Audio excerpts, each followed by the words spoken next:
Communiqué de presse de la mission d'évaluation de la CEDEAO au Burkina Faso, Ouagadougou, le 19 mai 2022.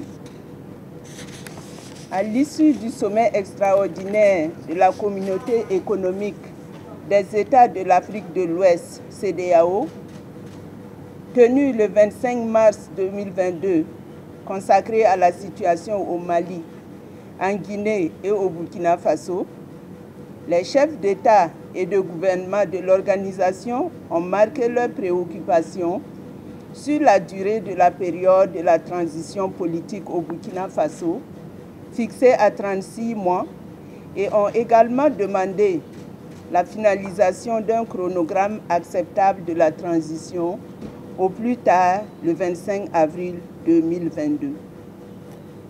Sur proposition du gouvernement du Burkina Faso, une mission d'évaluation de la situation sécuritaire, humanitaire et politique au Burkina Faso a été déployée par la Communauté économique des États de l'Afrique de l'Ouest, CEDEAO, du 17 au 19 mai 2022 au Burkina Faso.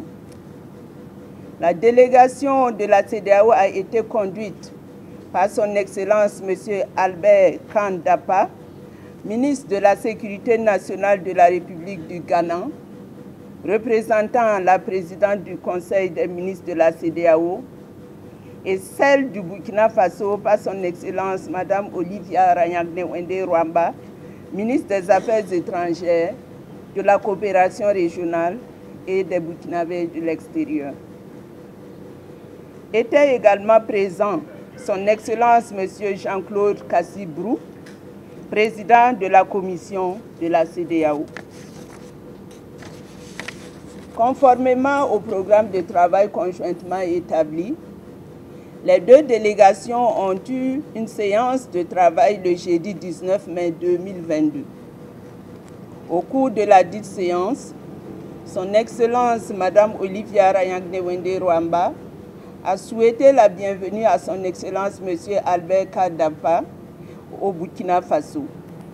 Elle a exprimé la profonde gratitude de son Excellence Paul-Henri Sandaogo Damiba, président du Faso, à la CEDEAO pour accompagner les efforts des autorités burkinabées compétentes à renforcer la paix et la stabilité au Burkina Faso.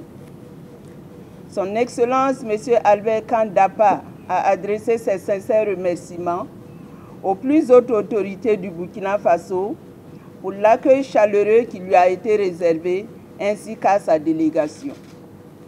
Il a également salué les facilités mises en place pour permettre le bon déroulement de la mission. Les deux chefs de délégation ont pris connaissance des conclusions des travaux des experts, marqués par des visites de terrain dans les localités de Kaya et de Bassalgo, région du Centre-Nord. Prenant bonne note du contenu du rapport des travaux des experts, ils ont noté une convergence de vues dans l'évaluation de la situation sécuritaire et humanitaire qui demeure toujours difficile. Les deux chefs de délégation adressent leurs félicitations aux experts pour la conduite du travail abattu. Les chefs de délégation notent que cette mission d'évaluation constitue une étape importante dans la poursuite des consultations entre le Burkina Faso et la CEDEAO et dans l'accompagnement du processus de transition au Burkina Faso. Son Excellence M. Albert Kan-Dapa a indiqué que les conclusions de cette mission d'évaluation seront transmises à la conférence des chefs d'État et de gouvernement de la CEDEAO. Les deux chefs de délégation ont réaffirmé la volonté d'œuvrer à la réussite du processus de transition politique au Burkina Faso. Son Excellence M. Albert Kan-Dapa a réitéré ses remerciements au gouvernement burkinabé pour l'accueil fraternel et l'hospitalité chaleureuse qui lui ont été accordés, ainsi qu'à sa délégation pendant son séjour à Ouagadougou. Fait à Ouagadougou le 19 mai 2022.